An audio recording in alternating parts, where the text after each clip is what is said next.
Most drivers don't think much about drive shafts, or even what they are. That is, until there's a vibration or noise that pops up that just can't be traced back to tires or alignment. The drive shaft plays a critical role in how power moves from the transmission to the wheels, and understanding how it's designed can make diagnosis a whole lot easier.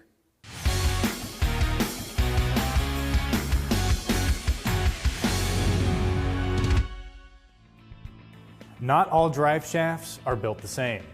Vehicle layout, wheelbase, and drivetrain design all influence how a drive shaft is configured. Some vehicles use a single drive shaft with universal joints at each end. Others add a double universal joint at one end to better manage operating angles. Longer vehicles may use a split drive shaft with a center support bearing to control vibration and harmonics.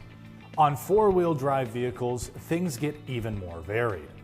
Front drive shafts may use different joint combinations, and newer designs often rely on constant velocity joints protected by boots rather than traditional universal joints.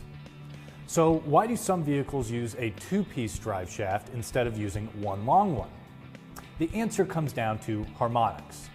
A long, single-piece drive shaft can resonate at speeds that fall within the range drivers can feel or hear. Splitting the shaft changes those frequencies, helping reduce noise, vibration, and harshness. That center support bearing becomes critical in those designs, and when it fails, problems show up quickly. Excessive drive shaft angles, missing water shields, road salt, moisture intrusion, worn rubber isolators, or simple high mileage can all shorten bearing life. Universal joint issues have their own warning signs.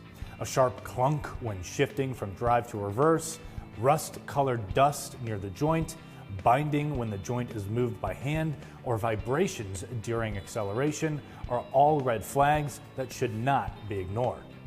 Another detail that matters during service is phasing. Drive shaft sections must be aligned correctly so the joints work together smoothly.